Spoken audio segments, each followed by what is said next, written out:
আজ পড়ে শোনাচ্ছি হুমায়ুন আহমেদের বিখ্যাত উপন্যাস অপেক্ষা। চলুন শুরু করা যাক আজকের পর্ব। সুরাইয়া অবাক হয়ে তার ছেলের দিকে তাকিয়ে আছে। ছেলের নাম ইমন, বয়স 5 বছর 3 মাস, মাথা ভর্তি কোকড়ানো চুল, লম্বাটে ধরনের মুখ। মাঝে মাঝে সেই মুখ কোনো এক বিচিত্র কারণে গোলগাল দেখায়, আজ দেখাচ্ছে। ইমন তার মায়ের বিস্মিত দৃষ্টির কারণ ধরতে পারছে না। সে ভুরু কুঁচকে মায়ের দিকে তাকিয়ে আছে। ভুরু কুঁচকানোর এই বদঅভ্যাস সে পেয়েছে তার বাবার কাছ থেকে। ইমনের বাবা হাসানুজ্জামান অতি তুচ্ছ কারণে ভুরু কুঁচকে ফেলেন। সেই কুঁচকানো ভুরু সহজে মসৃণ হয় না। সুরাইয়া বলল, ইমন, একটা কাজ করো, আমার শোবার ঘরে যাও, ড্রেসিং টেবিলের আয়নাটার সামনে দাঁড়াও, দাঁড়িয়ে সুন্দর করে হেসে আবার আমার কাছে চলে এসো। ইমন বলল, কেন? আমি যেতে বলছি। এই জন্যে যাবে? সব কিছুতে কেন কেন করবে না? ইমন সরু গলায় বলল, সব কিছুতে কেন কেন করলে কি হয়? সুরাইয়া বিরক্ত গলায় বলল, খুব খারাপ হয়। বড়রা কোনো কথা বললে কেন কেন না বলে সেই কথা শুনতে হয়। তোমাকে আয়নার সামনে যেতে বলছি, তুমি যাও। আয়নার সামনে দাঁড়িয়ে খুব সুন্দর করে হাসবে, মনে থাকে জানো। হাসলে কি হবে? হাসলে খুব মজার একটা ব্যাপার হবে। ইমন আয়নার দিকে যাচ্ছে। খুব যে আগ্রহের সঙ্গে যাচ্ছে তা না। আয়নার সামনে দাঁড়িয়ে হাসলে মজার কিছু হবে বলে তার মনে হচ্ছে না। বড়রা যে প্রায়ই অর্থহীন কথা বলে এই সত্য সে ধরতে শুরু করেছে। ইমন আয়নার সামনে গেল, ঠোঁট টিপে ভুরু কুঁচকে নিজের দিকে তাকিয়ে রইল। মা হাসতে বলেছেন। না, হাসলে মজার কিছু ঘটবে না। কাজেই সে সামান্য হাসল, এত সামান্য যে ঠোঁট পর্যন্ত ফাঁক হলো না। মজার কিছু ঘটল না, ঘটবে না তা সে জানত। বড়রা ছোটদের ভুলাবার জন্যে মিথ্যা কথাও বলে। ইমন আয়নার সামনে থেকে সরে গেল, রওনা হলো তার দাদির ঘরের দিকে। মিথ্যা কথা বলায় মার কাছে তার এখন আর যেতে ইচ্ছা করছে না। সে ঠিক করল মায়ের সামনে দিয়েই সে দাদির ঘরে যাবে, তবে মার দিকে ফিরে তাকাবে না। শুধু শুধু আয়নার সামনে দাঁড় করানোয় মার উপর তার রাগ লাগছে। সুরাইয়া মিথ্যা কথা বলেনি। ইমন যদি আয়নার সামনে দাঁড়িয়ে হাসত তাহলে সত্যি মজার একটা ব্যাপার ঘটত। ইমন দেখতে পেত তার সামনের পাটির একটা দাঁত পড়ে গেছে। সামান্য একটা দাঁত পড়ে যাবার জন্যে তার চেহারা গেছে পাল্টে। তাকে চেনা যাচ্ছে না। সুরাইয়া আগ্রহ নিয়ে বারান্দায় অপেক্ষা করছে। এই বুঝি ছেলের বিকট চিৎকার শোনা যাবে, মা, আমার দাঁত পড়ে গেছে, মা, আমার দাঁত পড়ে গেছে। সেরকম কিছুই হলো না। ছেলেকে গম্ভীর ভঙ্গিতে বারান্দায় আসতে দেখা গেল। মার সামনে দিয়েই সে যাচ্ছে, অথচ সে তার দিকে ফিরে তাকাচ্ছে না। সুরাইয়া ডাকল, এই বেটা, এই। ইমন মায়ের ডাক সম্পূর্ণ অগ্রাহ্য করে ঢুকে গেল দাদির ঘরে। সুরাইয়ার মনটা খারাপ হয়ে গেল। এই ছেলে কি পুরোপুরি তার বাবার মতো হয়ে যাচ্ছে? রোবট মানব। কোন কিছুতে কোন আগ্রহ নেই, কৌতূহল নেই, বিস্মিত হবার ক্ষমতা নেই। প্রথম দাঁত পড়া যে কোনো শিশুর জন্যে বিরাট রোমাঞ্চকর অভিজ্ঞতা, অথচ ইমন কেমন নির্বিকার। দাদির ঘরে ঢোকার আগে ইমন তার ছোট চাচার ঘরের সামনে দাঁড়ালো। ছোট চাচাকে তার বেশ ভালো লাগে। ছোট চাচা বড় মানুষ হলেও বড়দের মতো না। ছোট চাচার ঘরের দরজা খোলা। তিনি ইমনকে দেখে ডাকলেন, এই যে মিস্টার স্ট্রংম্যান, শুনে যা। ইমনের তখন আর ঘরে ঢুকতে ইচ্ছে করল না। সে রওনা হলো দাদির ঘরের দিকে। ইমনের ছোট চাচা ফিরোজ ঘর থেকে বের হলো। সুরাইয়ার কাছে গিয়ে হাই তুলতে তুলতে বলল, ভাবি, একটু চা খাওয়া তো। ফিরোজের বেশ কদিন ধরে জ্বর চলছে। তার চোখ লাল। শেভ করছে না বলে খোঁচা খোঁচা দাড়িতে তাকে ভয়ঙ্কর লাগছে। অসুখ বিসুখতে তাকে খুব কাবু করে। এই কদিনের জ্বরে সে শুকিয়ে চিমসা হয়ে গেছে। সুরাইয়া বলল, তোমার জ্বরের অবস্থা কি? জ্বরের অবস্থা জানি না ভাবি, আমার জল বসন্ত হয়েছে বলে মনে হচ্ছে। শরীরে গোটা গোটা কি যেন উঠেছে। বল কি, চিকেন পক্স হয়েছে? ফিরোজ হাসি মুখে বলল, হয়েছে, এবং আমি অত্যন্ত গুরুত্বপূর্ণ একটা সিদ্ধান্ত নিয়েছি। সেটাও জল বসন্তের মতোই ভয়াবহ। আমি এমএ পরীক্ষা দিচ্ছি না ভাবি, ড্রপ দিচ্ছ? ড্রপ না, পড়াশোনার পাঠ শেষ করে দিলাম। এমএ পাস বেকার শুনতে খুব খারাপ লাগে। বিএ পাস বেকার শুনতে তত খারাপ লাগে না। খানিক টাকা দিতে পারবে ভাবি? দিতে পারলে দাও। অসুখ নিয়ে কোথায় বের হবে? ফিরোজ গম্ভীর মুখে বলল, সব বন্ধু বান্ধবের বাসায় যাব। এমএ পরীক্ষা যে দিচ্ছি না, এই খবরটা দেব এবং জল বসন্তের জীবাণু ডিস্ট্রিবিউট করে আসিব। ওরা বুঝবে কত ধানে কত চাল। ভাবি শোন, চা যে আনবে শুধু liquor, no milk no sugar. আচ্ছা থাক, চা লাগবে না। লাগবে না কেন? চা খাবো ভেবেই কেমন বমি বমি লাগছে। চায়ের বদলে টাকা দাও। 100 না পারলে 50, 50 না পারলে 20। সুরায়া শান্ত গলায় বলল, টাকা আমি দিচ্ছি, তুমি আমার কথা শোন। কোথাও বের হয়ো না, শুয়ে রেস্ট নাও। কয়েকদিন আগে জান্ডিস থেকে উঠেছ। ফিরোজ শোবার ঘরের দিকে চলে গেল। বিছানায় শুয়ে থাকার জন্যে গেল না, কাপড় বদলাবার জন্যে গেল। 4 দিন ঘরে থেকে তার দম বন্ধ হয়ে আসছে। নিঃশ্বাস ফেলার জন্যে তাকে বাইরে যেতেই হবে। জল বসন্তের জীবাণু ডিস্ট্রিবিউটের ব্যাপারেও সে রসিকতা করছে না। সে আসলেই ঠিক করে রেখেছে, সব বন্ধুবান্ধবের সঙ্গে দেখা করবে, যতদূর সম্ভব ঘষাঘষি করে আসবে। আকলিমা বেগমের ঘর থেকে তার এবং ইমনের হাসির শব্দ আসছে। ইমন হাসতে হাসতে প্রায় ভেঙে পড়ে যাচ্ছে, হেঁচকির মতো উঠছে। সুরা ভুরু কুঁচকে ফেলল। তার কোনো কথায় তো ছেলে এমন করে হাসে না। শাশুড়ির ঘরে এমন কি ঘটল যে হাসতে হাসতে ছেলের হেঁচকি উঠে গেল? বাচ্চারা বাচ্চাদের সঙ্গ পছন্দ করবে। 70 বছরের একজন বৃদ্ধার সঙ্গ তার এত পছন্দ হবে কেন? সুরায়া সবচেয়ে যেখানে আপত্তি, তা হচ্ছে ছেলে তার দাদির সঙ্গে থেকে থেকে গ্রাম্য কথা শিখে যাচ্ছে। আকলিমা বেগম বিশুদ্ধ নেত্রকোনার ভাষায় কথা বলেন। বিছু নাইন না বাউ দে, অর্থাৎ পাখা এনে বাতাস কর, জাতীয় অদ্ভুত ভাষা। শিশুরা অদ্ভুত ভাষাটাই সহজে গ্রহণ করে। ইমন এর মধ্যেই তার দাদির কাছ থেকে বিকট বিকট কিছু শব্দ শিখেছে। খুব স্বাভাবিকভাবে সে শব্দগুলি বলে, আর সুরায়া আতঙ্কে অস্থির হয়। এই তো কয়েকদিন আগে ইমন খুব স্বাভাবিকভাবে বলল, ব্যথা করছে। সুরায়া বলল, কোথায় ব্যথা করে, পেটে? ইমন বলল, না পেটে না। তাহলে কোথায়? ইমন ভুরু কুঁচকে বলল, পুন্দে ব্যথা। সুরায়া হতভম্ব। পুন্দে ব্যথা মানে? এটা কোনো ধরনের ভাষা? সুরায়া প্রায় কেঁদে ফেলার উপক্রম করল।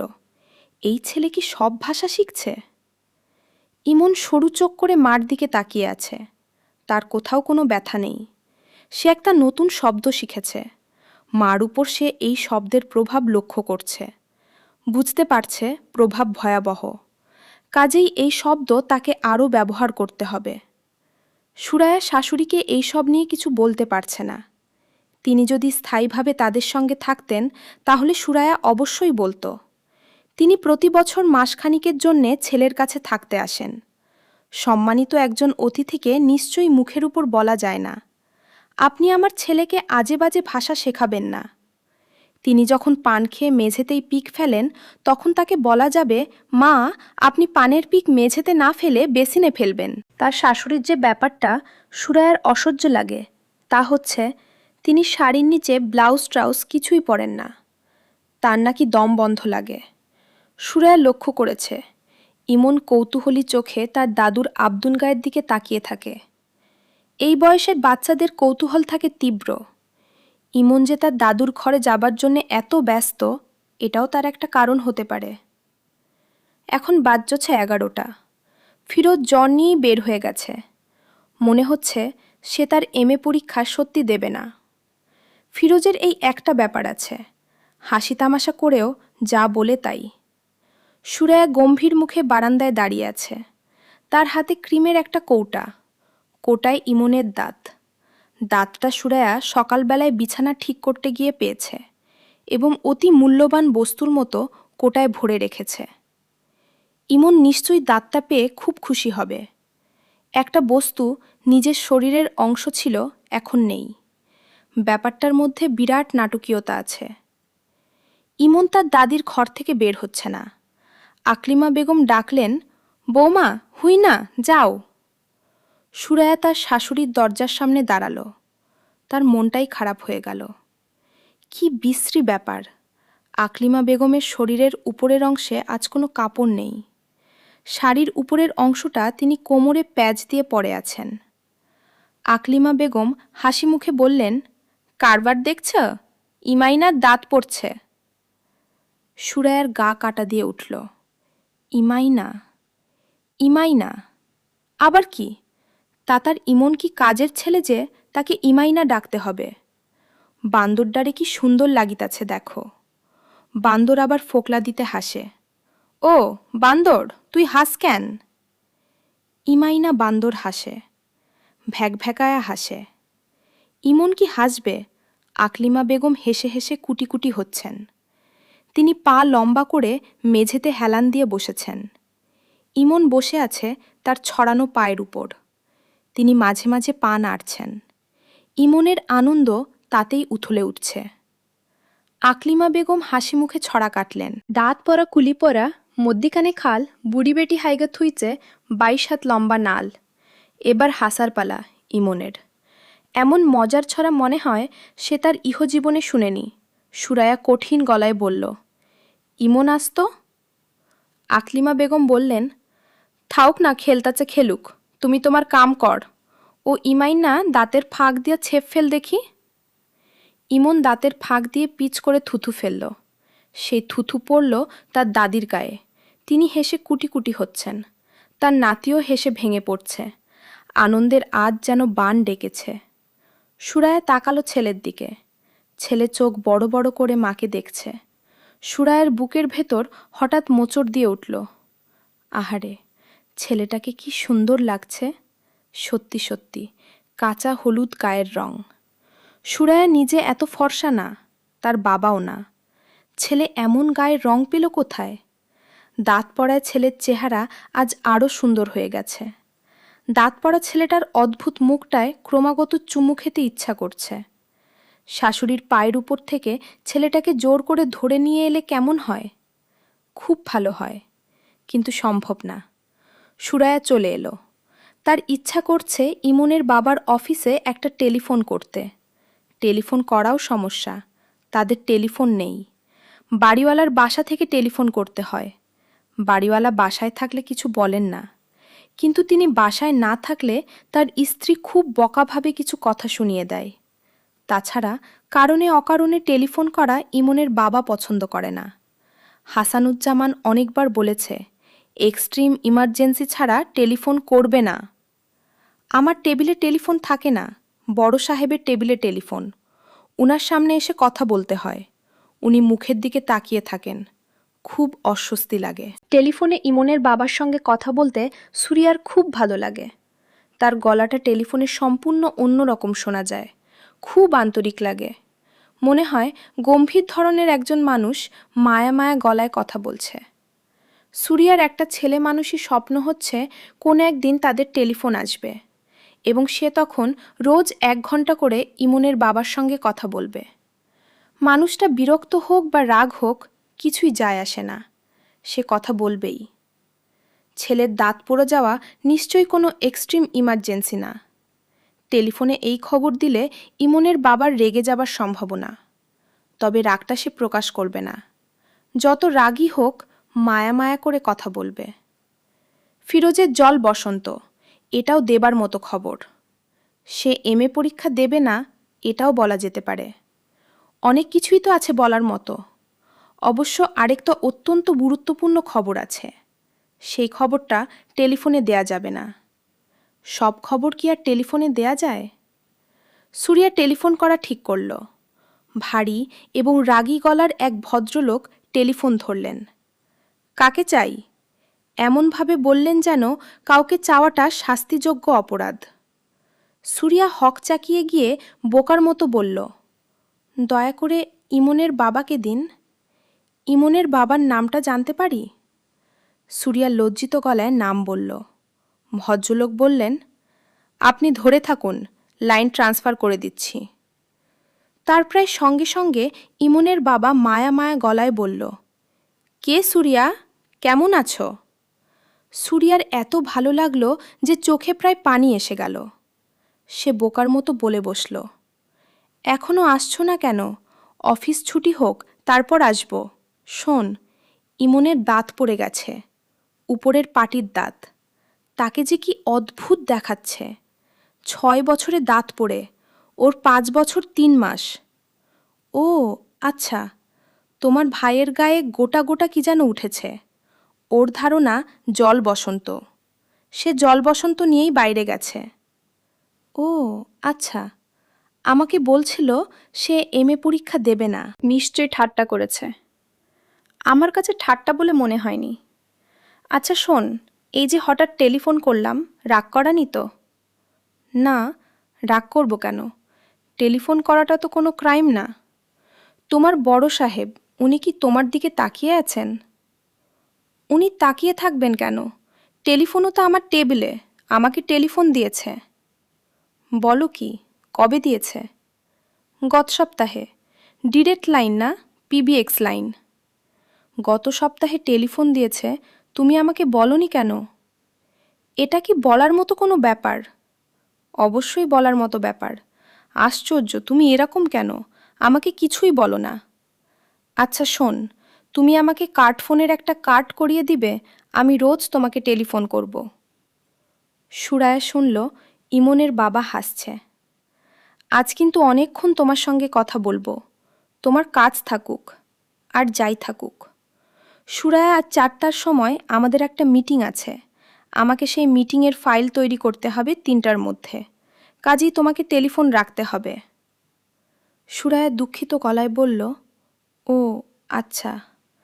আমি এক কাজ করি, আজ সকাল সকাল চলে আসি। তারপর কোনো একটা স্টুডিওতে নিয়ে গিয়ে ইমনের একটা ছবি তুলে রাখি। বড় হয়ে দেখলে মজা পাবে। আচ্ছা, সুরায়া রাখি। ইমনের বাবা টেলিফোন রেখে দিল। সুরায়া তারপরেও বেশ কিছু সময় টেলিফোন কানে ধরে রাখল। পো পো শব্দ হচ্ছে।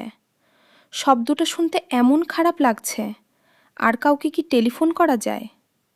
ছেলের দাঁত পড়েছে, এই খবরটা নিশ্চয়ই অন্যকে দেবার মতো। বড় ভাইজানকে কি খবরটা দেব? সুরায়া মনস্থির করতে পারছে না। তার বড় ভাই জামিলুর রহমান শুকনা ধরনের মানুষ। নিজের ব্যবসা ছাড়া অন্য কিছুই বুঝেন না। তিনি কোনো কিছুতে বিরক্তও হন না বা আনন্দিতও হন না। সুরায়া ভাইজানের বাড়িতে টেলিফোন করল। জামিলুর রহমান টেলিফোন ধরলেন এবং গম্ভীর গলায় হ্যালো বলার বদলে বললেন, কে? সুরায়া বলল, ভাইজান, আমি সুরায়া। কি ব্যাপার? না, কিছু না, এমনি খবর নেয়ার জন্য টেলিফোন করলাম। আপনারা ভালো আছেন? হ্যাঁ। ভাবি, ভাবি ভালো আছেন? হ্যাঁ। ইমনের আজ একটা দাঁত পড়েছে। ও আচ্ছা, মিতুর কি দাঁত পড়েছে? মিতুর বয়স হতো ইমনের কাছাকাছি। ইমনের 2 মাসের ছোট। মিতুর দাঁত পড়েনি? জানি না তো। আপনার শরীর ভালো আছে ভাইজান? হজমের যে সমস্যা ছিল, সমস্যা মিটেছে? না, আছে। সুরাইয়া, এখন রাখি। আমাকে একটু পুরনো ঢাকায় যেতে হবে। তোরা একদিন চলে আসিস, জামাইকে নিয়ে আসিস, তোর শাশুড়িকেও নিয়ে আসিস। সুরাইয়া কিছু বলার আগেই তিনি টেলিফোন রেখে দিলেন। সুরাইয়া তারপরেও টেলিফোন কানে দিয়ে রাখল। পো পো শব্দ হচ্ছে, মন খারাপ করা শব্দ। তারপরেও আজ কেন জানি শব্দটা শুনতে ভালো লাগছে। মানুষের জীবনে এক একটা দিন এক এক রকম হয়ে আসে। কোন কোন দিনে মন খারাপ হবার মতো ব্যাপার ঘটলেও মন খারাপ হয় না, বরং মন ভালো হয়ে যায়। আজই মনে হয় সেরকম একটা দিন। ব্যাপারটা কি? রাত 11টা বাজে, ইমনের বাবা এখনও আসছে না। সুরাইয়া প্রাণপণ চেষ্টা করছে দুশ্চিন্তা না করতে। যেদিন সকাল সকাল বাড়ি ফেরার কথা থাকে সেদিন দেরি হয়, এটাটা জানা কথা। তার কোনো বন্ধু হয়তো তাকে বাসায় ধরে নিয়ে গেছে, তার ছেলের জন্মদিন বা এই জাতীয় কিছু। রাতে না খাইয়ে ছাড়বে না। খাওয়া দাওয়া শেষ করে গল্প করতে করতে দেরি হচ্ছে। সুরাইয়া বারান্দায় হাঁটাহাঁটি করছে। একবার ফিরোজের ঘরে উকি দিল। ফিরোজও ফিরেনি। তাকে নিয়ে দুশ্চিন্তা করার কিছু নেই। সে প্রায়ই রাত বিরেতে বাড়ি ফেরে। একবার ফিরেছিল রাত ৩টায়। কিন্তু ইমনের বাবা তো কখনো এত দেরি করে না। সত্যিকারের কোনো বিপদ হয়নি তো? বড় শহরের বিপদগুলিও হরবড়। কোনো কারণ ছাড়াই হঠাৎ গণ্ডগোল লেগে যায়, গাড়ির কাচ ভাঙা হতে থাকে, ককটেল ফুটতে থাকে। একসময় পুলিশের গাড়ি আসে। বেশিরভাগ সময় পুলিশরা গাড়ি থেকে নামে না। যদি নামে তাহলে নিরীহ মানুষ যারা সাতেও নেই পাঁচেও নেই তাদের দিকে হুঙ্কার দিয়ে ছুটে যায়, লাঠি পেটা করে মাথা ফাটিয়ে দেয়। যেদিন কোথাও কোনো গণ্ডগোল থাকে না সেদিন ফুটপাতে ট্রাক উঠে পড়ে। এই অদ্ভুত শহরে নিশ্চিন্ত হয়ে ফুটপাত দিয়েও হাঁটার উপায় নেই। আজ কি শহরে কোনো গণ্ডগোল হচ্ছে? পত্রিকায় তো কিছু লেখেনি। পত্রিকাটা অবশ্যই সুরাইয়ার ভালো মতো পড়া হয়নি। এখন বারান্দায় বসে পত্রিকাটা পড়া যায়, এতে সময়টা কাটবে। সুরাইয়ার কেন জানি মনে হচ্ছে রাত 12টা বাজার সঙ্গে সঙ্গেই ইমনের বাবা আসবে। তার আবার যা মনে হয় তাই হয়। সুরাইয়া পত্রিকা নিয়ে বসল। রাত 12টা 5 পর্যন্ত সে পত্রিকা পড়ল। কেউ এলো না। সুরাইয়ার বমি বমি লাগছে। এই বমি উদ্বেগজনিত বমি না, এর কারণ ভিন্ন। তার শরীরে আরও একজন মানুষ বাস করছে। সে তার অস্তিত্ব জানান দিচ্ছে। মানুষটার কথা হাসানকে এখনো বলা হয়নি। আজ বলে ফেললে কেমন হয়? শুধু তার শাশুড়ি জানেন। ছেলের বাড়িতে পা দেওয়ার কিছুক্ষণের মধ্যেই তিনি নিচু গলায় বললেন, ও বউ, তোমার কয় মাস? সুরাইয়া হতভম্ব। তার মাত্র 3 মাস চলছে। কারো কিছু বোঝার কথাই না। তিনি কি করে বুঝলেন? পুরানো দিনের মানুষদের চোখ এত তীক্ষ্ণ? আকলিমা বেগম ঘুমিয়ে পড়েছেন। তিনি জেগে থাকলে সুরাইয়া তার উদ্বেগের খানিকটা তার সঙ্গে ভাগাভাগি করতে পারত। তাকে কি ডেকে তুলব? না, আরও আধা ঘন্টা যাক। তাকে না জাগানোই ভালো। তিনি জেগে গেলে ঝামেলা করবেন, কান্নাকাটিও শুরু করতে পারেন। এই বয়সের মানুষদের মাথা ঠিক থাকে না। আকলিমা বেগমের মাথা একটু মনে হয় বেশি রকমের বেঠিক। তিনি রাতে ভাত খেয়েই ঘুমিয়ে পড়েন। রাত 1টা 1:30টার দিকে জেগে ওঠেন। শুরু হয় একা একা কথা বলা, বারান্দায় হাঁটা। মাঝে মধ্যে গানের মতো সুর করে কি জানি বলেন। শুনতে ভালো লাগে। প্রথমবার শুনে সুরাইয়া চমকে ওঠে, বলেছিল, আম্মা গান গাচ্ছেন নাকি? হাসান বিরক্ত গলায় বলেছে, গান গাইবে কেন? টেনে টেনে কথা বলছে। কথা বলে কি বুঝতে পারছি? না। উনি কি সবসময় এরকম করেন? না। আজই করছেন? প্রায়ই করেন। ফালতু আলাপ বন্ধ করে ঘুমানোর চেষ্টা করো। সুরাইয়া বারান্দায় বসে আছে। বারান্দা থেকে রাস্তা দেখা যায় না। বাড়িওয়ালা তার বাড়ির চারদিকে খুব উঁচু করে দেয়াল দিয়েছে। দেয়ালে আবার সূচালো লোহার শিক বসানো, যেন চোর দেয়াল টপকে ঢুকতে না পারে। গেট আছে। গেটে দারোয়ান নেই। সব ভাড়াটের কাছে একটা করে চাবি দেয়া। রাতে বিরেতে কেউ ফিরলে চাবি দিয়ে গেট খুলে ঢুকতে হবে। 3তলা বাড়ির 1তলায় 2জন ভাড়াটে থাকেন। 3তলায়ও 2জন ভাড়াটে। 2তলার সবটা নিয়ে থাকেন বাড়িওয়ালা। এদের কারোর সঙ্গেই সুরাইয়ার কোনো যোগ নেই। যোগ থাকলে ভালো হতো। আজই এই বিপদের সময় এদের কাছে ছুটে যাওয়া যেত। বিপদে তারা কি করতো না করতো সেটা পরের কথা। সুরাইয়াদের পাশের ডান দিকের ফ্ল্যাটে থাকেন আব্দুল মজিদ সাহেব। বেটে খাট মানুষ, গাউই গোট্টা চেহারা, মুখে সবসময় পান। সকালে যখন ব্রিফ কেস হাতে বের হন তখন ভুর ভুর করে জর্দার গন্ধ পাওয়া যায়। সুরাইয়ার সঙ্গে দেখা হলো থমকে দাঁড়ান। অকারণে গলা খাকারি দেন। তার চোখের দৃষ্টি গা বেয়ে নামতে থাকে। ভয়ঙ্কর ব্যাপার। সুরাইয়ার কয়েকবারই ইচ্ছে করেছে বলে, আপনি এইভাবে তাকান কেন? এভাবে তাকাবেন না। আমি নিতান্তই ভদ্র মেয়ে বলে কিছু বলছি না। কোনো একদিন কঠিন কোনো মেয়ের পাল্লায় পড়বেন, সে উলের কাঁটা দিয়ে আপনার চোখ গেলে দেবে। বিপদ যত বড়ই হোক, আব্দুল মজিদ সাহেবের কাছে যাওয়া যাবে না। কোথাও কি টেলিফোন করা যায়? বাড়িওয়ালা সকাল সকাল ঘুমিয়ে পড়লেও তাদের ছোট মেয়েটা এবার এসএসসি পরীক্ষা দিচ্ছে। বলতে গেলে প্রায় সারা রাত জেগে পড়ে। দরজায় ধাক্কা দিলেই সে দরজা খুলে দেবে। কোথায় টেলিফোন করবে? ভাইজানের বাড়িতে? তাকে কি বলবে? ভাইজান 10টার ভেতর ঘুমিয়ে পড়েন। একবার ঘুমিয়ে পড়লে তাকে জাগানো নিষেধ। ভয়ঙ্কর বিপদ। এই কথা বললে তাকে হয়তো ডেকে দেবে। তিনি সব শুনে হাই তুলতে তুলতে বলবেন, এত রাতে কোথায় খোঁজ করবি? সকাল হোক। তাছাড়া পুরুষ মানুষেরা 1-2 রাত বাইরে থাকেই। অফিসে? অফিস কি কেউ রাত 1টা পর্যন্ত খোলা রাখে? হাসপাতালে? অ্যাক্সিডেন্ট করে কেউ হাসপাতালে ভর্তি হয়েছে কিনা জানতে চাওয়া। নাম হাসানুজ্জামান, বয়স 32, পরনে চেক ফুল শার্ট, খয়েরি প্যান্ট, পায়ে স্যান্ডেল, চোখে কালো ফ্রেমের চশমা, গায়ের রং ফর্সা, দেখতে সুন্দর, হালকা পাতলা। টেলিফোনে তার গলার স্বর খুব মিষ্টি। সুরায়া চমকে উঠল। ছিছি, এইসব সে কি ভাবছে? হাসপাতালের কথা মনে আসছে কেন? মানুষটা হাসপাতালে কেন যাবে? কুচিন্তা মনে আসা ঠিক না। যে চিন্তা মনে আসে তাই হয়। ভালো কোনো চিন্তা মনে আনতে হবে, সুন্দর কোনো চিন্তা। বৌমা, বারিন্দায় বইসা আছো কেন? সুরায়া উঠে দাঁড়ালো। আকলিমা বেগমের ঘুম ভেঙেছে। তিনি বারান্দায় চলে এসেছেন। বাকি রাতটা বারান্দায় হাঁটাহাঁটি করে এবং গান গেয়ে কাটাবেন। সুরায়া বলল, আম্মাও এখনো ফেরেনি। রাইত কত হয়েছে? 2টা বাজতে 5 মিনিট। রাইতা তো মেলা হইছে। জি। তুমি ভাত খাইছে?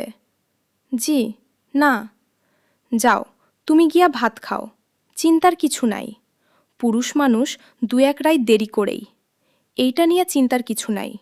বন্ধুবান্ধবের বাড়িত গেছে, তাস খেলতাছে। ও তাস খেলে না মান।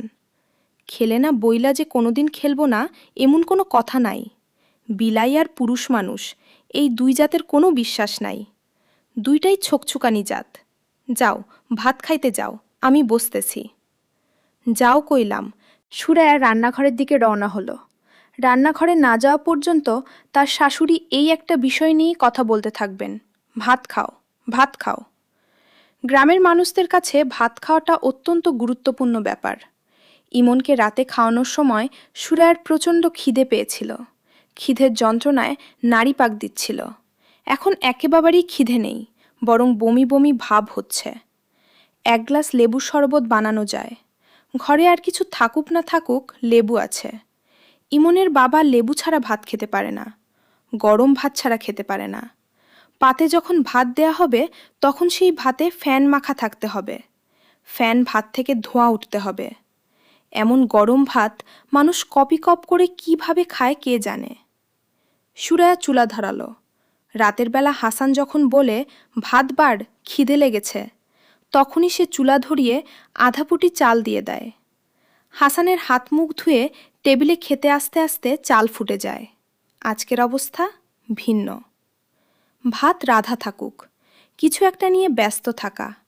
ভাত রাঁধতেও তো কিছু সময় যাবে। আকলিমা বেগম মেঝেতে পা ছড়িয়ে বসেছেন। তিনি চেয়ারে বসতে পারেন না, খাটে বসতে পারেন না। রাতে ঘুমুবার সময়ও মেঝেতে চাদর বিছিয়ে ঘুমান। সুরায়া মেঝের মশারি খাটিয়ে দিতে চেয়েছে, তিনি রাজি হননি। মশারা নাকি তাকে কামড়ায় না। বুড়া মাইনসের রক্তে কোনো তেজ নাই গো বউ, সেইলে মশা বয় ঠিকই, কামড় দেয় না। আজ আকলিমা বেগমকে মশা কামড়াচ্ছে।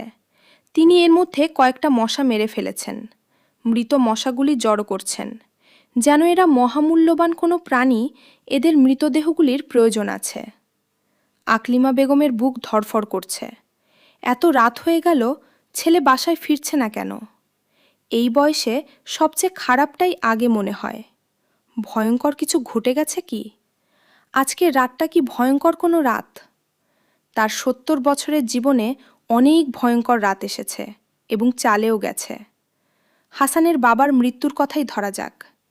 কবুতরের খুপড়িতে হাত দিয়েছে, কবুতর ধরবে। নতুন আলু দিয়ে কবুতরের মাংস রান্না হবে।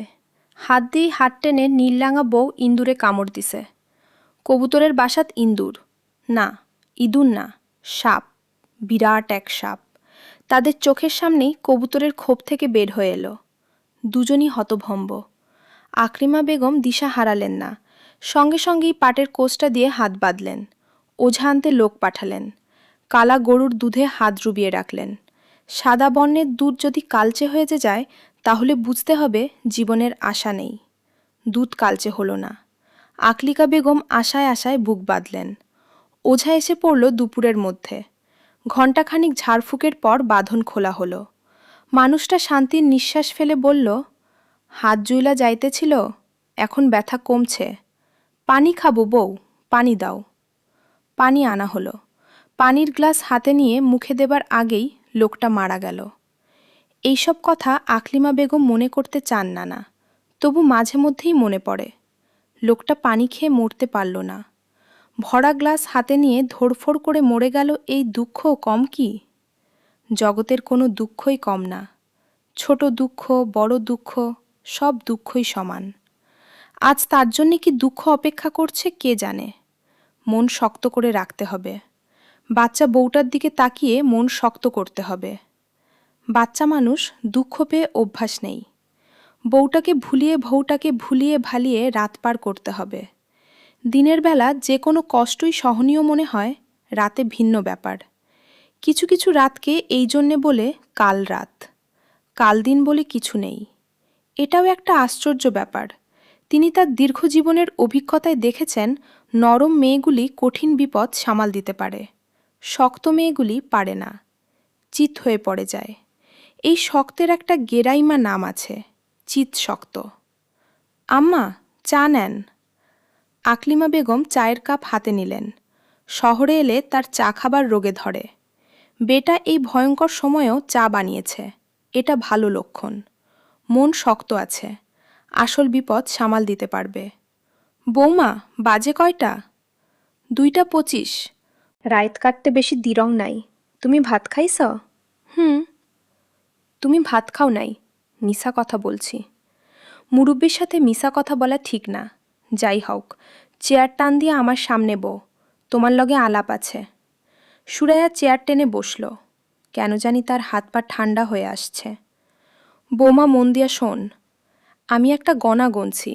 গণার মধ্যে পাইছি হাসান ভালো আছে, কাজে মন খারাপ করবা না, সে আসবো সকালে। কি গণা গুনেছেন? সেটা তুমি বুঝবা না। আমি পুরনকালের মানুষ, আমি অনেক গণা জানি। আকলিমা বেগম কোন গণা জানেন না। বাচ্চা মেয়েটার মন শান্ত করার জন্যে কিছু মিথ্যা কথা বলা। এই মিথ্যা বলার জন্যে তার পাপ হচ্ছে, আবার মেয়েটার মন শান্ত করায় পুণ্য হচ্ছে। পাপ পুণ্যে কাটাকাটি হয়ে সমান সমান। ইমন জেগে উঠেছে, কাঁদছে। তাকে বাথরুম করাতে হবে। সুরাইয়া ছেলের কাছে গেল। আকলিমা বেগম আরাম করে চায়ের কাপে চুমুক দিচ্ছেন। ছেলে ফিরছে না। এই দুশ্চিন্তা এখন আর তার মাথায় নেই। গণার ব্যাপারে যা বলেছেন তা সর্বৈব মিথ্যা। বাচ্চা মেয়েটাকে শান্ত করার জন্যেই বলা। বউটা তাকে দেখতে না পারলেও তিনি তাকে খুবই পছন্দ করেন। মেয়েটার মনে দরদ আছে। স্বামীর জন্যে সে খুবই ব্যস্ত। আকলিমা বেগমের ঘুম পাচ্ছে। তিনি বারান্দা থেকে উঠলেন। কিছুক্ষণ ঘুমালেও কাজে আসবে। সকালে কোনো ভয়ঙ্কর সংবাদ এসে উপস্থিত হয় কে জানে। ইমন বাথরুম করল, পানি খেল, সব কিছুই ঘুমের মধ্যে। সুরাইয়া তাকে বিছানায় শুয়ে দিল। ঘুমের মধ্যেই সে বিড়বিড় করে কথা বলছে, আবার মাঝে মাঝে দাঁত কটকট করছে। পেটে কৃমি হয়েছে নাকি? যেভাবে চিনি খায়, পেটে কৃমি হওয়া বিচিত্র না। সুরাইয়া ক্লান্ত গলায় ডাকল, ও বাবু, ও বাবু। ইমন ঘুমের মধ্যেই বলল, কি? তোমার বাবা এখনো আসছে না কেন গো বাবু? ইদানিং ফিরোজের একটা সমস্যা হচ্ছে, রিকশায় চড়তে পারে না। রিকশায় চড়লেই মনে হয় কান্ত হয়ে রিকশা পড়ে যাবে। সে ছিটকে পড়বে রিকশা থেকে। তাকে রাস্তা থেকে টেনে তোলার আগেই পেছনের সমগ্র বাংলাদেশ 7 টন দেখা একটা ঘাতক ট্রাক তাকে চাপা দিয়ে চলে যাবে। মৃত্যুর আগ মুহূর্তে সে পটপট জাতীয় মুড়ি ভাজার মতো শব্দ শুনবে। শব্দটা ট্রাকের চাকার নিচে তার মাথার খুলি ভাঙার শব্দ। মৃত্যুর আগের মুহূর্তে যে গন্ধ তার নাকে ঢুকবে, সে গন্ধটা হলো পেট্রোলের গন্ধ এবং ট্রাকের চাকার গন্ধ। শেষ দৃশ্য হিসেবে দেখবে ট্রাকের মাডাগার্ড। ফিরোজ বুঝতে পারছে তার মানসিক কিছু সমস্যা হচ্ছে। সমস্যাটা মনে হয় বাড়ছে। রিকশায় উঠেই সে সারাক্ষণ পিছন দিকে তাকিয়ে থাকে। এই বুঝি ট্রাক এলো। বিদেশে এ জাতীয় সমস্যা হলে লোকজন আতঙ্কে অস্থির হয়ে সাইকিয়াট্রিস্টের কাছে চলে যেত। বাংলাদেশে এর চেয়ে ভয়াবহ সমস্যা নিয়ে লোকজন সুস্থ স্বাভাবিক মানুষের মতো ঘোরাফেরা করে। সে যেমন করছে। ফিরোজের ধারণা সে পুরোপুরি না হলেও অস্বাভাবিক একজন মানুষ যে রিকশা পছন্দ করে না, তারপরেও প্রায় সারাদিনই রিকশার উপর থাকে, রিকশা ভাড়া করে ঘন্টা হিসেবে। সারাদিনের জন্যে ভাড়া করলে সস্তা পাওয়া যায়। সূর্যোদয় থেকে সন্ধ্যা পর্যন্ত ভাড়া 2000 টাকা। দুপুরের খাবার, বিকেলের নাস্তা এবং মাঝে মধ্যে চা এই 2000 টাকার বাইরে। এর মধ্যে বেশ কয়েকবার ফিরোজ সারাদিনের জন্যে রিকশা ভাড়া করেছে, আজও করেছে। গত কয়েক মাস ধরে তাকে বিচিত্র সব জায়গায় অদ্ভুত অদ্ভুত সময়ে যেতে হচ্ছে। আজ দুপুর 2টায় এক ভদ্রলোকের সঙ্গে সে দেখা করবে। ভদ্রলোকের নাম রকিব।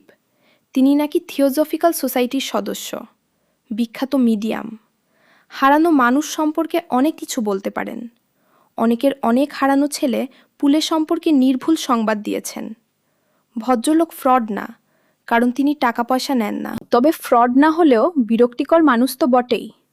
কয়েকদিন পরপর আসতে বলেন এবং অদ্ভুত অদ্ভুত সময়ে আসতে বলেন। দুপুর 2টা, বিকাল 3:30। ভদ্রলোক কথা বলতে পছন্দ করেন।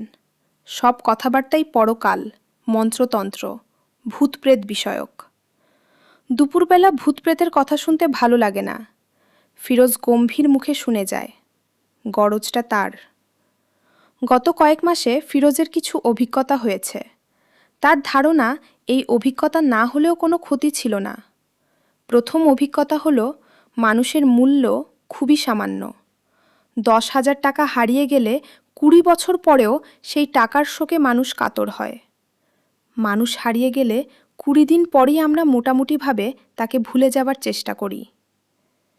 দ্বিতীয় অভিজ্ঞতা হচ্ছে হারানো মানুষ খুঁজে বের করার কোনো পদ্ধতি বাংলাদেশে নেই। থানায় গেলে পুলিশ অফিসার বিরক্ত মুখে বলেন, জিডি এন্ট্রি করুন। বলেই তিনি হাই তুলেন। মানুষ হারানোর সংবাদ পুলিশের কাছে হাই তোলার মতো ব্যাপার। ফিরোজ থানার সেকেন্ড অফিসারের হাই অগ্রাহ্য করেই জিডি এন্ট্রি করিয়েছিল। তারপর জিজ্ঞেস করেছিল, এখন কি? সেকেন্ড অফিসার বিস্মিত হয়ে বললেন, এখন কি মানে?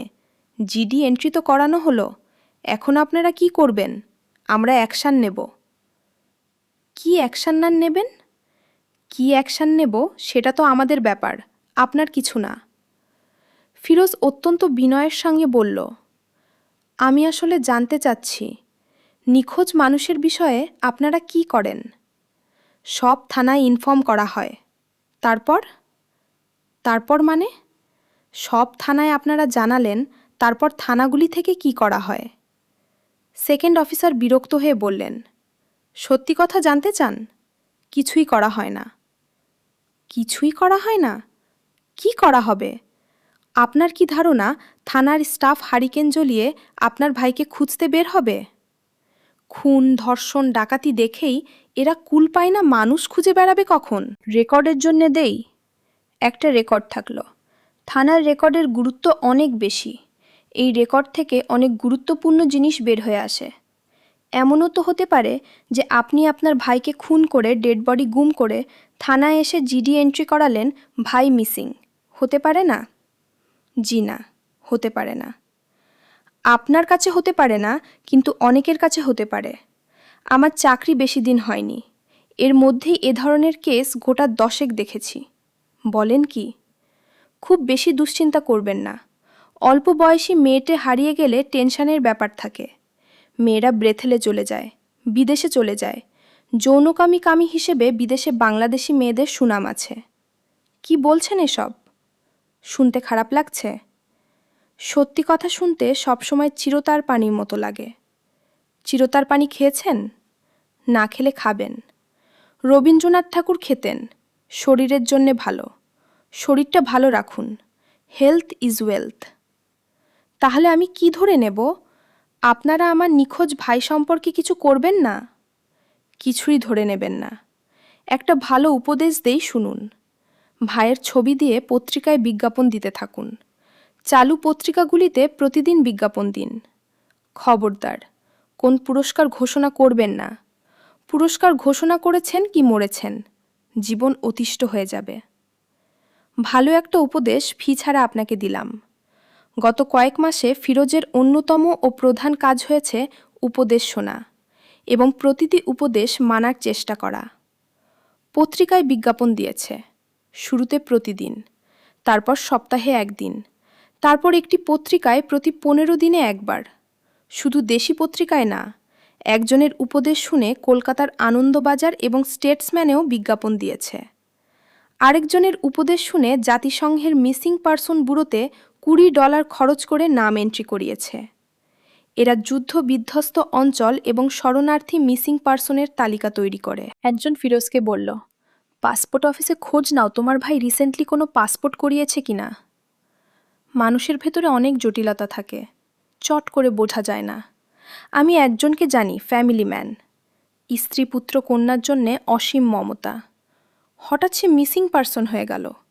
পাসপোর্ট অফিসে খোঁজ নিয়ে জানা গেল সে পাসপোর্ট করিয়েছে। সেই পাসপোর্টের সূত্র ধরে জানা গেল সে চলে গেছে অস্ট্রেলিয়ায়। খুব পাকাপাকিভাবে গিয়েছে ইমিগ্রেশন নিয়ে। অন্য একটা মেয়েকে বউ হিসেবে নিয়ে গেছে। কাজেই আমার মতে পাসপোর্ট অফিসে খোঁজ নেওয়া খুবই জরুরি। অফিসিয়ালি এইসব কাজে অনেক সময় লাগে। দালাল ধরলে 1 সপ্তাহের মধ্যে জানতে পারবে। 1000 খানিক টাকা খরচ হবে। 1000 খানিক না, ফিরোজে 3000 টাকা খরচ হলো। 3000 টাকার বিনিময়ে জানা গেল হাসানুজ্জামানের নামে কোনো পাসপোর্ট ইস্যু হয়নি। একজন গম্ভীর মুখে বলল, মেডিকেল কলেজগুলির ছাত্রছাত্রীদের জন্যে ডেড বডি কেনা হয় আপনি জানেন? সাধারণত কেনা হয় বেওয়ারিশ লাশ। বেওয়ারিশ লাশের একটা ভালো মার্কেট বাংলাদেশে আছে। ওইসব জায়গায় খোঁজ নিয়েছেন? খোঁজটা নিতে হবে গোপনে, ডোমদের মাধ্যমে। এইসব বিজনেসে অনেক রোষ হাজ ব্যাপার আছে। তুষ হাজ ব্যাপার মানে? ফিশি ব্যাপার। আমার এক দূর সম্পর্কের রিলেটিভ সম্পর্কের চাচা তার বড় ছেলে হঠাৎ হারিয়ে গেল। ওদের টাকা পয়সার কোনো অভাব ছিল না, বিরাট ক্ষমতাবান। এরা প্রায় তোলপাড় করে ফেলল, যাকে বলে কম্বিং অপারেশন। শেষে ছেলেটার ডেড বডি কোথায় পাওয়া গেল জানেন? কোথায়? মেডিকেল কলেজের ডিসেকশন রুমে। ছাত্রছাত্রীরা ডেড বডি কাটাকুটি করছে। লিভার এক জায়গায়, কিডনি আরেক জায়গায়, হার্ট আরেক গামলায়। কাজী খোঁজ খবর যখন করছেন ভালো মতো করেন। Leave no stone unturned. Firoz এখন ক্লান্ত এবং বিরক্ত। বিরক্তিটা কার উপর সে জানে না, সম্ভবত তার ভাইয়ের উপর। মানুষটা হারিয়ে গিয়ে সবচেয়ে বড় বিপদে তাকে ফেলে দিয়ে গেছে। দুপুর 2টায় খিদে পেটে পৃথিবীর সবচেয়ে বোরিং মানুষটার সামনে তাকে হাসি মুখে বসে থেকে পরকাল, ইএসপি, ক্লেরিওভান্স, এস্ট্রেল, প্রজেকশন সম্পর্কে গল্প শুনতে হচ্ছে। কোন মানে হয়, কোন মানে হয় না। ফিরোজের এখন ইচ্ছা করে নিজেরই নিরুদ্দেশ হয়ে যেতে। এক সকালবেলা ঘুম থেকে উঠে চা খাবে, চায়ের সঙ্গে সিগারেট। তারপর ভালো একটা পায়জামা পাঞ্জাবি পরে হাসি মুখে ঘর থেকে বের হওয়া এবং আর ফিরে না আসা। রকিব সাহেব বাসায় ছিলেন। একটা বাচ্চা ছেলে এসে বলল, আব্বুর জ্বর শুয়ে আছে। ফিরোজ বলল, আমি কি চলে যাব? ছেলেটি বলল, আপনাকে বসতে বলেছে। রকিব সাহেব 1 ঘন্টা পর গায়ে একটা চাদর জড়িয়ে উপস্থিত হলেন। ফিরোজ উঠে দাঁড়িয়ে বিনয়ের সঙ্গে বলল, আপনার নাকি জ্বর? রকিব সাহেব বললেন, শরীরটা একটু খারাপ যাচ্ছে। পরপর কয়েকদিন রাত জাগলাম। বয়স হয়েছে, আগের মতো রাত জাগতে পারি না। ফিরোজ বলল, আমার ভাইয়ের ব্যাপারে কোনো ইনফরমেশন কি পেয়েছেন? রকিব সাহেব হাসি মুখে বললেন, চেষ্টা করছি, মনে হচ্ছে পেয়ে যাব। আমাদের ইনফরমেশন গোদারিং টেকনিকটা একটু আলাদা। আমাদের তো ফ্যাক্স মেল, ইমেল নেই। আমাদের যোগাযোগটা হয় মানসিকভাবে, সময় লাগে। জি, বুঝতে পারছি। না, বুঝতে পারছেন না। বোঝাটা এত সহজ না। একটা ঘটনা বলি শুনুন। ঘটনা শুনলে আমাদের যোগাযোগ পদ্ধতিটা সম্পর্কে আপনার ধারণা হবে। রকিব সাহেবের যোগাযোগ পদ্ধতি সম্পর্কে ধারণা নেবার কোনো ইচ্ছা ফিরোজের নেই। সে এখন পুরোপুরি নিশ্চিত পুরো ব্যাপারটাই ভাওতাবাজি। খিদে তার নাড়িভুড়ি হজম হয়ে আসছে, মাথা ঘুরছে। তার উচিত এই বাড়িজি থেকে বের হয়েই সোজা কোনো রেস্টুরেন্টে ঢুকে গরুর ভুনা মাংস এবং গরম গরম পরোটার অর্ডার দেয়া। সঙ্গে কাটা পেঁয়াজ থাকবে। মাঝে মধ্যে পেঁয়াজে কামড়। প্রচণ্ড খিদের সময় হঠাৎ হঠাৎ কিছু খাবার খেতে ইচ্ছে করে। আজ পরোটা গোস্ট খেতে ইচ্ছা করবে, অন্য কোনো দিন অন্য কোন খাবার খেতে ইচ্ছে করবে। ফিরোজ সাহেব? জি? আপনার কি শরীর খারাপ নাকি? চেহারা কেমন যেন মলিন লাগছে। জি না, শরীর ভালো আছে। চা খান, চা খেতে খেতে গল্প করি। আপনার মনের শান্তির জন্যে বলে রাখি আপনার ভাইয়ের ব্যাপারে। আমি অনিতাকে বলেছিলাম। অনিতা আমাদের থিওজফিক্যাল সোসাইটির সদস্য, অত্যন্ত পাওয়ারফুল মিডিয়াম। সে আমাকে জানিয়েছে 1 সপ্তাহের মধ্যে পজিটিভ কিছু বলতে পারবে। আমি কি 1 সপ্তাহ পরে আসব? আসুন, আগামী বুধবারে আসুন, রাত 10টার পর আসুন। অসুবিধা হবে না তো? জি না, ওই রাতে আমাদের একটা সিয়েন্সও হবে। ইচ্ছে করলে অবজারভার হিসেবে থাকতে পারেন।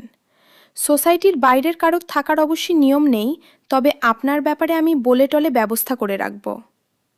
জি আচ্ছা। এখন শুনুন আমার জীবনের একটা অদ্ভুত ঘটনা। 4 বছর আগের কথা, অক্টোবর মাস। তারিখটা হলো 9 তারিখ। সন্ধ্যাবেলা এক ভদ্রলোক এসে উপস্থিত হলেন। বছর 2 আগে তার একটা মেয়ে মারা গেছে। কিছুদিন হলো রোজ মেয়েটাকে স্বপ্ন দেখছেন। মৃতা মেয়ের সঙ্গে যোগাযোগ করতে চান, আমরা কোনো ব্যবস্থা করে দিতে পারি কি না। তিনি সঙ্গে করে মেয়ের কিছু ব্যবহারী জিনিসপত্র নিয়ে এসেছেন। মেয়ের ছবি এনেছেন, তার হাতে লেখা ডায়েরি এনেছেন। আমি বললাম, রেখে যান, দেখি কিছু করা যায় কি না। মৃত মানুষের আত্মাকে চক্রে আহ্বান করা কঠিন কিছু না, তবে অল্প বয়সে মারা গেলে সমস্যা হয়। প্লানচেটে বা চক্রে শিশুদের আহ্বান করার নিয়ম নেই, আহ্বান করলেও তারা আসে না। ফিরোজ জড়ানো গলায় বলল, ও। ঘুমে তার চোখ জড়িয়ে আসছে।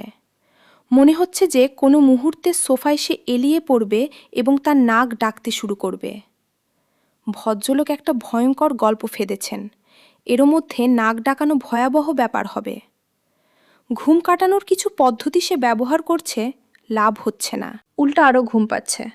সব পদ্ধতি কোন না কোনো সময়ে ব্যাকফায়ার করে, উল্টো দিকে চলা শুরু করে।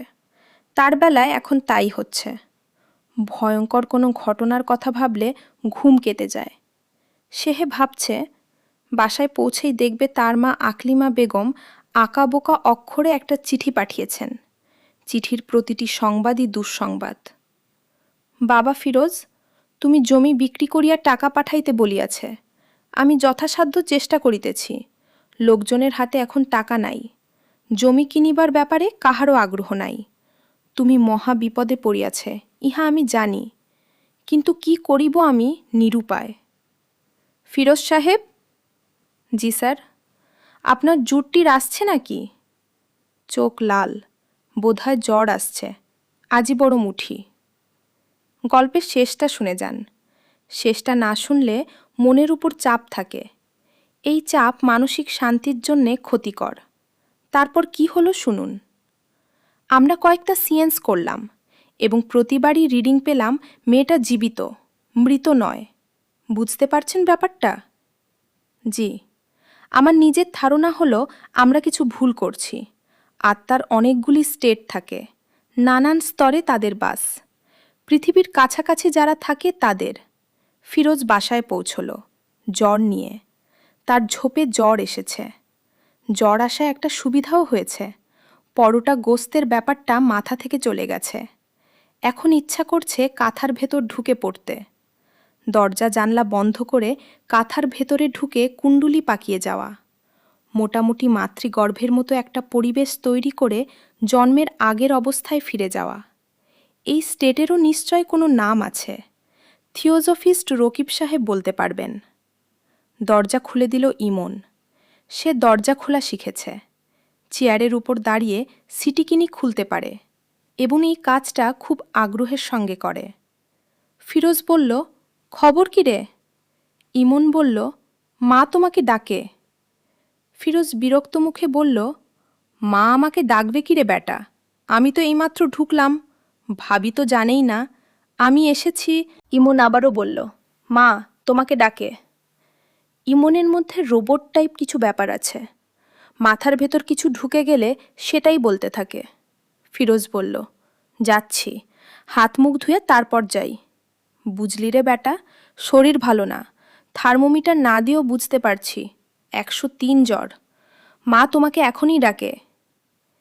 ফিরোজ সুরায়ার ঘরের দরজার সামনে দাঁড়িয়ে হতভম্ব হয়ে গেল। খাটে বিছানো সাদা চাদর রক্তে মাখামাখি, চাদর থেকে গড়িয়ে মেঝেতেও ফোঁটা ফোঁটা রক্ত পড়ছে। সুরায়ার মুখ ছাই বর্ণ, প্রচণ্ড ব্যথা সে নিজেদের মধ্যে চেপে রাখছে তা বোঝা যাচ্ছে শুধু তার কণ্ঠার হাড়ের ওঠানামা দেখে। ভাবি, কি হয়েছে? সুরায়া ফিস ফিস করে বলল, বুঝতে পারছি না, বোধহয় এবর্ষণ হয়ে যাচ্ছে। কি সর্বনাশের কথা! ভাবি, আমি এক্ষুনি অ্যাম্বুলেন্স নিয়ে আসছি, তুমি আর কিছুক্ষণ এইভাবে থাক। সুরায়া জবাব দিল না, ঘোলাটে চোখে তাকালো। সেই ঘোলাটে চোখের দিকে তাকিয়ে ফিরোজের মনে হলো অ্যাম্বুলেন্স আনতে গিয়ে সময় নষ্ট করা যাবে না, এত সময় হাতে নেই। তাকে যা করতে হবে তা হচ্ছে ভাবিকে পাজাকোলা করে নিয়ে এক্ষুনি রাস্তায় চলে যেতে হবে। কোন একটা বেবি ট্যাক্সিতে উঠে বেবি ট্যাক্সিওয়ালাকে বলতে হবে, তাড়াতাড়ি মেডিকেলে নিয়ে যাও, তাড়াতাড়ি। কোলে নিয়ে বসে আছে ফিরোজের পাশে ইমন। তার মুখ দেখে মনে হচ্ছে না সে খুব ভয় পাচ্ছে। সে অবশ্যই তার মায়ের মুখের দিকে তাকাচ্ছেও না। সে বেবি ট্যাক্সির সাইডের আয়নাটার দিকে তাকিয়ে আছে। এই আয়নায় বেবি ট্যাক্সিওয়ালার মুখ দেখা যাচ্ছে। বেবি ট্যাক্সিওয়ালার মুখ দেখতে ভালো লাগছে, কেমন গোল মুখ, চোখ দুটিও মার্বেলের মতো গোল। এর মধ্যে একবার সে শুধু তার ছোট চাচার দিকে তাকিয়েছে। ছোট চাচা খুব কাঁদছেন, শব্দ করে কাঁদছেন না, তবে তার চোখ দিয়ে টপ টপ করে পানি পড়ছে। ছোট চাচার কান্না দেখে তার মনে হচ্ছে মা মারা গেছেন। এখন থেকে সকালে কে তাকে স্কুলে নিয়ে যাবে? ছোট চাচা? স্কুল থেকে ফেরত নেবার সময় ছোট চাচা সময় মতো আসবে তো? দেবী করে এলে তার খুব খারাপ লাগবে, কষ্ট হবে। সুরায়াকে হাসপাতালে ভর্তি করা হলো সন্ধ্যা 6টায়। রাত 3টায় ডাক্তাররা তাকে অপারেটিং রুমে নিয়ে গেলেন। তাদের দেখে মনে হচ্ছিল না, রুগী সম্পর্কে তারা খুব আশাবাদী। কিছু একটা করতে হয় বলেই অপারেটিং রুমে নিয়ে যাওয়া। ইমন একটা বেঞ্চে একা একা বসেছিল। এত রাত হয়েছে তারপরেও সে জেগে আছে, ঘুম পাচ্ছে না। ছোট চাচা তাকে একটা কলা, একটা বনরুটি কিনে দিয়েছেন। সে কলা এবং বনরুটি হাতে বসে আছে। ছোট চাচা খুব দৌড়াদৌড়ির মধ্যে আছেন। একবার ডাক্তারের কাছে যাচ্ছেন, একবার ওষুধ কিনতে যাচ্ছেন, একবার যাচ্ছেন রক্তের জন্যে। তবে কিছুক্ষণ পর পর এসে ইমানকেও দেখে যাচ্ছেন। ভোর 4টায় ছোট চাচা এসে ইমানকে বললেন, ইমন, তোর একটা বোন হয়েছে, তোর বোনটা ভালো আছে, তোর মাও ভালো আছে, আর কোন চিন্তা নেই। ইমন বলল, বোনটার নাম কি? নাম এখনো রাখা হয়নি। নাম রাখা হয়নি কেন? ছোট চাচা সেই প্রশ্নের জবাব না দিয়ে ক্লান্ত গলায় বললেন, আমি আর দাঁড়িয়ে থাকতে পারছি না, বেঞ্চিতে লম্বা হয়ে শুয়ে ঘুমিয়ে পড়ব। তুই কলাটা এখনো খাসনি?